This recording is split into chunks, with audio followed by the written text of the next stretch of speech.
Hai pelajar SRT, apa khabar semua? Semoga semua sihat Alright, sebelum ini kita telah pun belajar tentang pengurusan sumber, pengurusan kewangan, pengurusan konflik. So, hari ini kita lanjutkan lagi untuk mengenali pengurusan tempat kediaman. So, hari ini kita hanya fokus untuk pengurusan tempat kediaman dari segi faktor pemilihan tempat kediaman.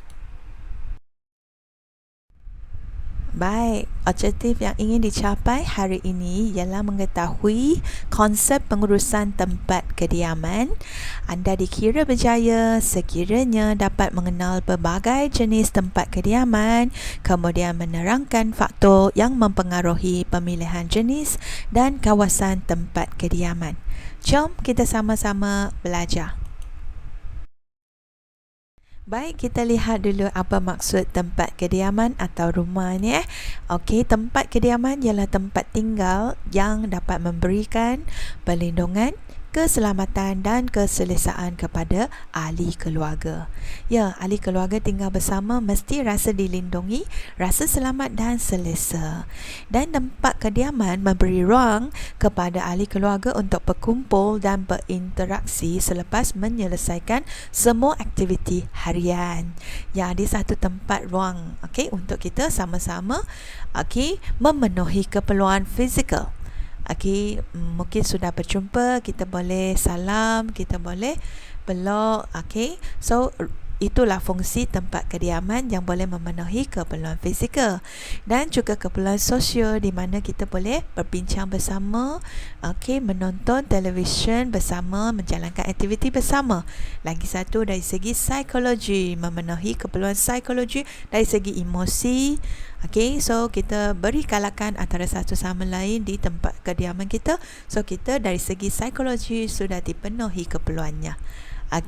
So kita lihat jenis-jenis tempat kediaman. Alright. Di Malaysia ni, wow, atas sekali. Nampak tak rumah papan? Ini rumah kampung sangat sejuk rasanya. Dan ini sebenarnya luas dan sesuai untuk kaum Melayu lah. Dia suka rumah papan yang macam ni, yang suasana di sekeliling yang ada banyak pokok ni, rumah papan. Kemudian di bawah ini ada rumah yang berbarisan, iaitu rumah teres. Rumah teres ni ada satu tingkat dan ada dua tingkat. So ikut kemampuan lah. You punya rumah tinggal macam mana? Adakah rumah teres? Cikgu punya ialah rumah teres.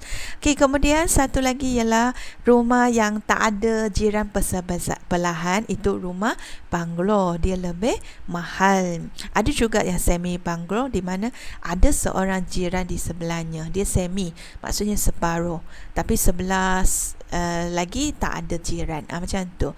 So ini ialah banglo, maksudnya rumah yang bersendirian lah. Tak ada jiran bersebelahan yang sangat dekat tu, macam rumah teres tu.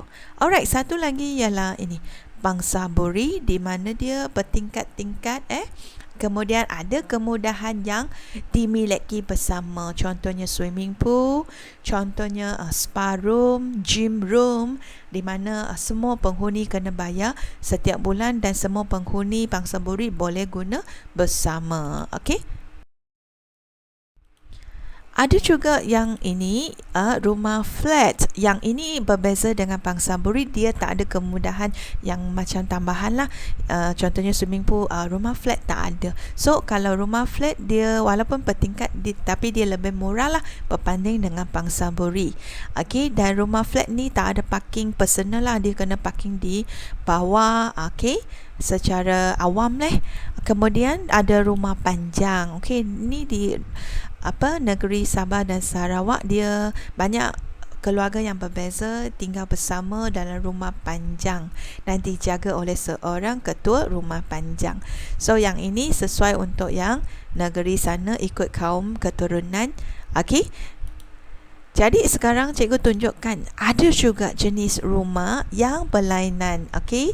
Ikut generasi terkini, terutamanya zaman COVID sekarang, ada orang-orang yang barat terutamanya di Malaysia pun ada. Dia jadikan van itu sebagai rumahnya. Okay, so camper van ke, dia beli van yang besar, kemudian dia pasang renovate sikit, pasang katil kat situ, sinki, kemudian boleh tinggal dalam situ, kemudian bergerak lah. Rumah dia bergerak, tak tetap di satu tempat. Dia bagi satu tempat yang dia rasa menarik, dia singgah kat situ dan tinggal beberapa hari. So itu rumah dalam van. Kalau macam ni, pekerjaan hakikinya mungkin ialah YouTuber, sebab dia perlu ambil video, lepas tu dia upload, dan dari situ dapat keuntungan daripada syarikat YouTube tu, bayar kepada dia. So dia boleh teruskan perjalanan ke tempat destinasi yang seterusnya dan dapat keuntungan dari segi tayangan video. So tidak sesuai kalau you bukan YouTuber, sebab you nak gerak dari satu tempat ke satu tempat. Okay, you tak dapat gaji yang hakiki, sangat susah pula. Okay, kemudian ada juga orang dia bawa satu family tau, bukan suami isteri je. Dia bawa dia punya anak. So bila bawa anak, dia kena yang tempat yang lebih besar. So dia ada rumah dalam van atau trunk. Okay, di mana dalam bas tu, okay, ada kemudahan yang sesuai untuk satu family. Kalau budak ni nak belajar, dia mungkin belajar secara online. So ini pun trend terkini lah. Banyak family yang nak bebas, dia guna cara ini. Okay, dan ada juga rumah dalam kontainer. Ini rumah yang tiny, minimalis lah. Maksudnya dia punya konsep ialah kecil-kecilan. So dia guna cara gini, tinggal dalam kontainer. So terpulang kepada family sendiri, decide you nak jadi tempat kediaman macam mana. Of course you sekarang tak boleh decide you punya rumah sekarang, sebab tuan rumah ialah ibu dan ayah. Tapi next time you boleh decide you punya tempat kediaman, berbincang dengan pasangan kamu. Alright, sekiranya anda ingin membeli rumah yang baru, pastikan kamu mengambil beberapa faktor ini. Sebab faktor ini mempengaruhi pemilihan jenis dan kawasan tempat kediaman anda. Yang first ialah keperluan. Okey, bila you nak beli sebuah rumah yang baru, pastikan kamu mengambil kira saiz keluarga dahulu. Berapa bilangan ahli keluarga dan ada tak ciri khas ahli keluarga. Contohnya, ada tak pesakit, ada tak salah satu anggota keluarga tu duduk di wheelchair, di mana tak boleh ke tingkat atas. So fikirkan dulu keperluan. Itu faktor pertama dan faktor utama. Kemudian berdasarkan pendapatan, juga faktor kedua. Semasa kamu nak pilih tempat kediaman yang baru, adakah pendapatan iaitu dalam kemampuan anda? Tiap-tiap bulan mampu tak bayar? Jangan you beli sesuatu rumah yang di luar kemampuan. Nanti you susah bayar balik kepada bank, dia akan tarik balik tau. So pastikan pilih rumah ikut kemampuan. Okey, kemudian yang ketiga ialah keselamatan. Pastikan kawasan perumahan yang anda pilih itu bebas dari jenayah. Kalau you kedengaran kawasan tersebut banyak pendatang asing yang tinggal di situ, mungkin kamu kena fikir berulang kali sama ada you betul-betul nak biar isteri dan anak tinggal di situ ke. Bahaya tak kalau you pergi kerja, isteri dan anak kalau nak keluar bermain di halaman, adakah dia sangat selamat? Fikirkan dahulu. Kemudian nombor 4 ialah kejiranan. Okey, so semasa you beli tempat kediaman, boleh survey dulu dia punya jiran-jiran. Adakah ada tak kaum yang sama? Okey, tinggal bersama, supaya masa you sambut sesuatu perayaan, wow, jiran-jiran pun sambut bersama, ada suasana di situ. So gaya hidup yang hampir sama, senanglah tinggal di kawasan yang sama. Kemudian satu lagi ialah faktor kelima, faktor estetika. Ada tak dia punya kawasan tu ada landscape, ada hiasan, indah tak pemandangan? So itu ialah faktor kelima masa you nak pilih kawasan rumah anda. Kemudian satu lagi ialah infrastruktur. Okey, you kena survey dulu di sekeliling rumah yang you nak beli itu, ada tak kemudahan seperti sekolah, okey, klinik ke, taman ke, balai polis ke, shopping center ke. So fikir dulu. Okey, ambil kira dulu. Lepas dah survey, baru buat pilihan final. Sebab pemilihan nak beli satu rumah bukan senang Okey, dia mesti nak menetap lama tu kan. So ambil dulu beberapa faktor ni, dah pertimbangkan, baru buat pilihan terakhir. Okey. Okey, alright. Setelah kamu dah belajar tentang faktor-faktor pemilihan, marilah kita aplikasi dalam soalan.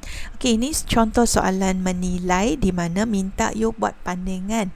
Okey, dan pantu watak utama dalam soalan tu pilih rumah. Okey, kita tengok Mr. Chong bercadang membeli sebuah rumah. Maklumat di bawah adalah maklumat tentang Mr. Chong dan iklan rumah. Jom kita lihat maklumat Mr. Chong dulu. Okay, Mr. Chong kerja sendiri dan gaji bulanannya antara 6,000 hingga 6,500 sebulan. So, kemampuan ansuran, maksudnya tiap-tiap bulan dia mampu bayar untuk rumah ialah 1,000 hingga 1,200. Dan bilangan tanggungannya ialah, maknanya siapa yang tinggal bersama rumah yang baru ini ialah 2 anak, seorang isteri dan 1 ibu yang uzur. Maksudnya sudah tua. Okey, so ada 2 pilihan iklan, satu di Taman Tamai, satu di Taman Bahagia. Okey, you lihat gambar Taman Tamai ini ialah rumah teres 2 tingkat. Of course, rumah 2 tingkat lebih mahal iaitu 350,000. Wow, jumlah harga rumah tersebut, dan tiap-tiap bulan kena bayar 1,800. Okey, so spesifik. Okey, rumah tersebut ada 4 bilik tidur dan 3 bilik air. Wah, banyak bilik tidur Kemudahan penghampiran, ada taman rekreasi 3 km, pusat beli belak 5 km, klinik jauh sikit iaitu 10 km, dan ada sekolah rendah dan juga menengah 8 km. So, adakah ini sesuai untuk Mr. Chong? Kita lihat iklan nombor 2. Taman Bahagia. Dari segi gambar you tahu, oh, rumah yang baru ini ialah rumah teres 1 tingkat sahaja. Harga dia lebih murah sikit iaitu 220,000. Ansuran bulanan ialah 1,000 setiap bulan. Okey, spesifikasi iaitu 3 bilik tidur dan 2 bilik air. Adakah itu cukup untuk family Mr. Chong? Fikirkan dulu. Kemudian kemudahan berhampiran, ada taman rekreasi tapi 1 km je.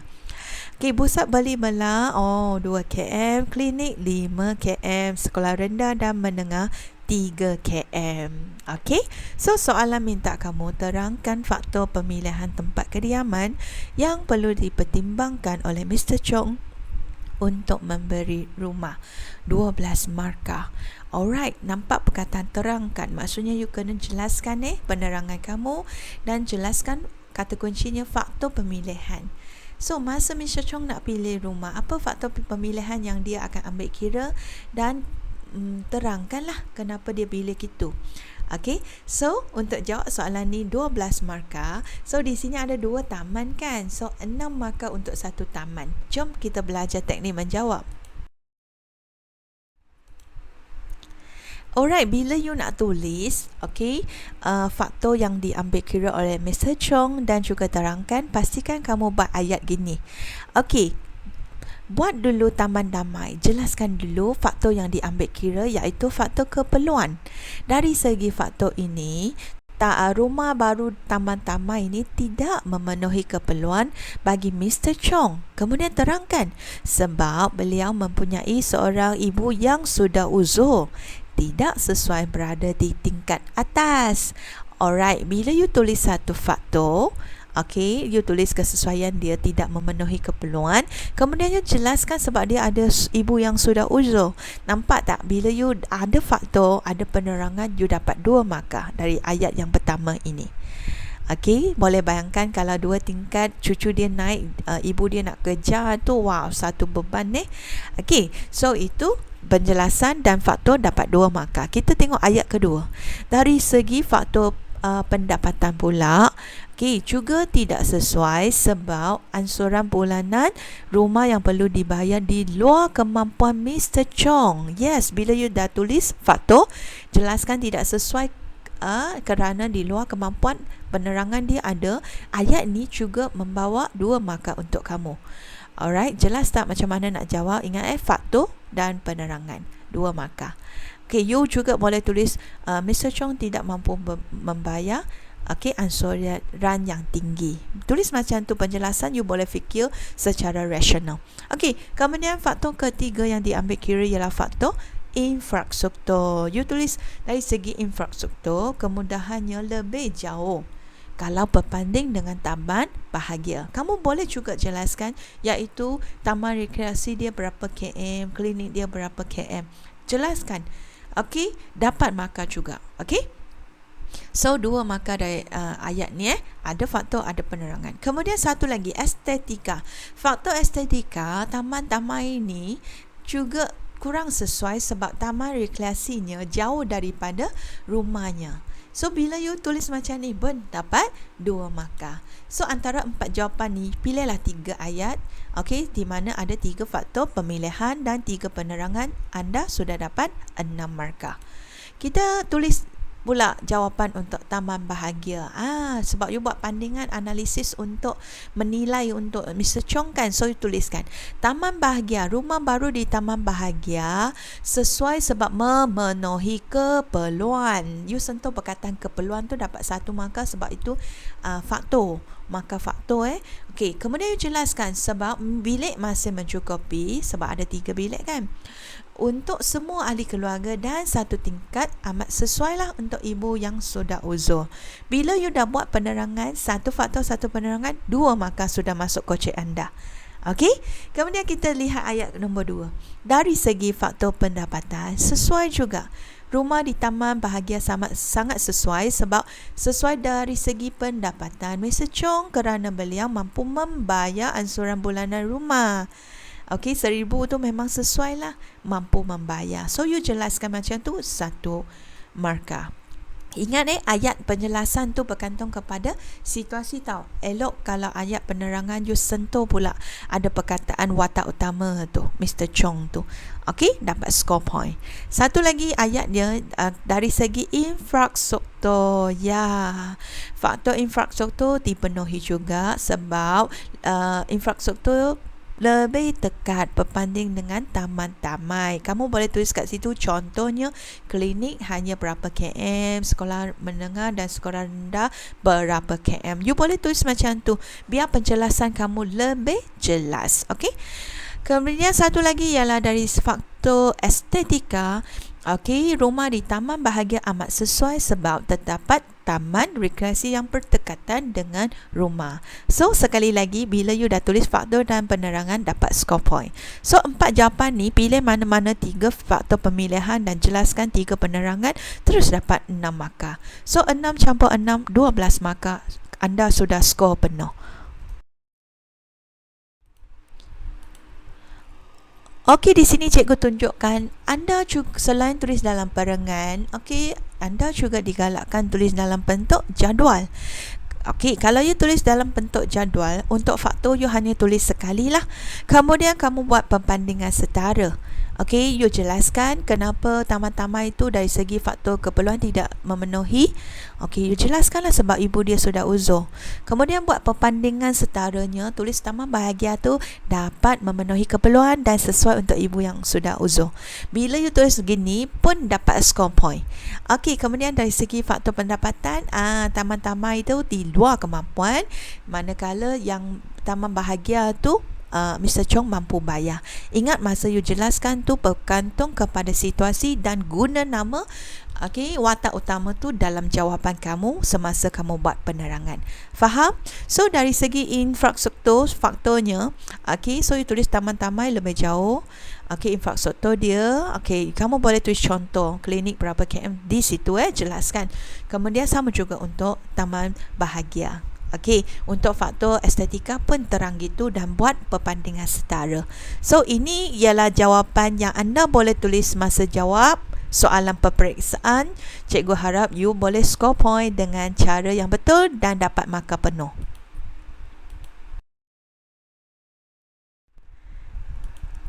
Alright, setelah mendengar penerangan cikgu, adakah kamu dapat sesuatu? Adakah kamu dapat mengenal pelbagai jenis tempat kediaman? Adakah kamu sudah boleh terangkan faktor semasa buat pemilihan jenis dan jenis dan kawasan tempat kediaman? Cikgu harap you sudah berjaya, okey, dan kamu mampu membantu keluarga ikut situasi buat pemilihan yang tepat. Alright, ilmu ni bukan sahaja untuk jawab soalan peperiksaan. Pada masa akan datang, kamu pilih rumah pun boleh aplikasi ilmu ini. Alright, saya harap anda sudah bijak mengurus tempat kediaman dari segi faktor pemilihan tempat kediaman yang baru. Alright, kita jumpa lagi di video seterusnya. Okay, bye.